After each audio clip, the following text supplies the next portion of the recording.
I'm a convergence merchandiser. Today I'm here at Ulta to reset CoverGirl. I thought it would be helpful for you to see a real-world example of the steps that you just heard about. So I'm going to walk you through the steps of a reset. Before we begin, I'd like you to know that I did call the store manager 3 days ago and let her know that I would be in the store today. I also verified that my fixture box and my new product had already arrived at the store. After I spoke with the store manager, I reviewed my planogram, my paperwork, and my project instructions, so that way I knew I was prepared.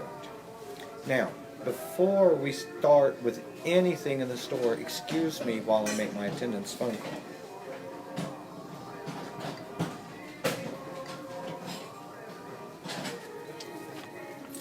Now that I have checked in with the manager and have received my fixture box, the first thing I'm going to do is I'm going to check my planogram size against the actual footage of the reset itself. My planogram shows that it is a 10-foot by 54-inch planogram for CoverGirl, and it is the fall of 2013.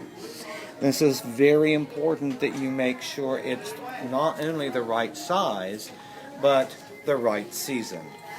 With this set, I count 1, 2, 3, 4, 5, 6, 7, 8, 9, 10. I know that this is a 10-foot set now. From the top of the base to here is 54 inches, as I've already measured it. One of the helpful things for you to do before you begin your planogram and doing the reset is to take some bags or some boxes and label them so you know which box or bag is going to have your backstock, your deletes, your out of dates, or things that are just not on the planogram. This will be quite helpful. Before you begin your planogram, the first thing you're going to do is you're going to take your add and delete list and you're going to pull your deleted items. You're going to match your SKU to your UPC. You're going to take each individual UPC or SKU and you're going to rubber band them together, like to like. This keeps them separated and your store will ready to begin my reset. The first thing I'm going to do is I'm going to get my planogram and I'm going to compare my sections to the sections on the planogram. With this planogram, I see that I have 4 feet and I want to work in 1 to 2 foot sections. This is my first, and I'm going to start here at the bottom and work my way to the top in 1 to 2 foot sections by opening each drawer.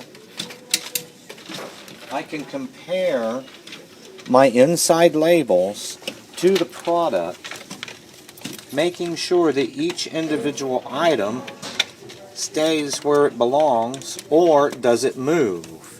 If it moves, then I know I need to remove the tray.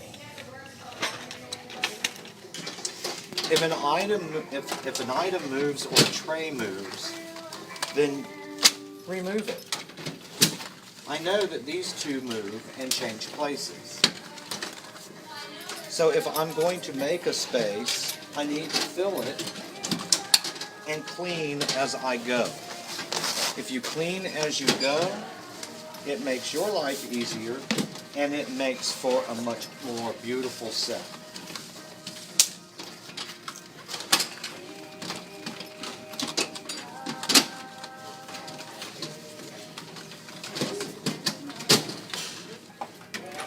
When doing your reset, you're going to come across some products like the Outlast, and you're going to check for an expiration date here.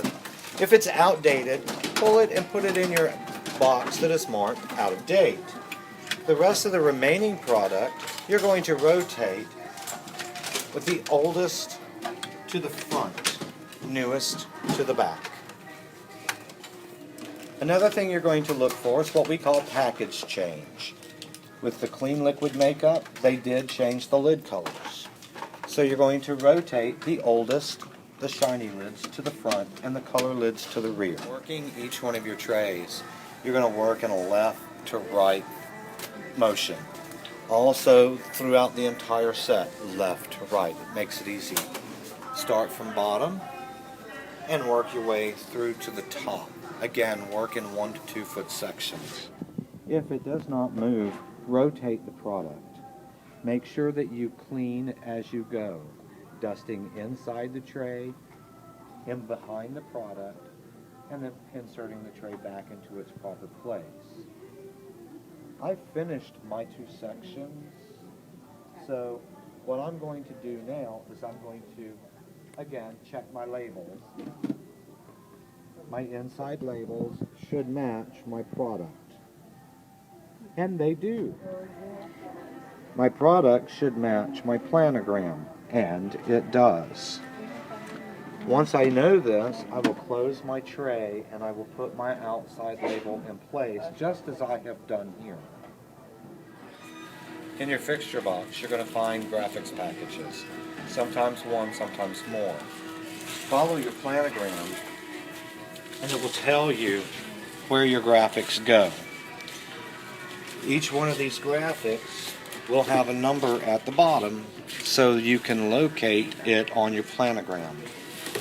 You must insert your graphics into those spaces. If there's already a graphic there, remove the old graphic and replace it with the new one. My reset is done. Everything is in its place. My labels are in their place. The inside labels are done. The graphics are done. My next step, because I am missing some fixtures, was to fill out my fixture order form and call in, as the team lead, the parts that I needed so that they could be shipped to the store and we could come back to place those for the store. After calling in my fixture order, I made sure that the reset was clean, and then I walked the reset with store manager. I let the store manager know the fixtures that are missing. I also pointed out new product that's coming into her reset. This way the manager is very familiar with her new set. And with that, my day is done. It's been long, it's been really productive, but I'm ready to enjoy my afternoon. Good luck. Enjoy being a retail merchandiser.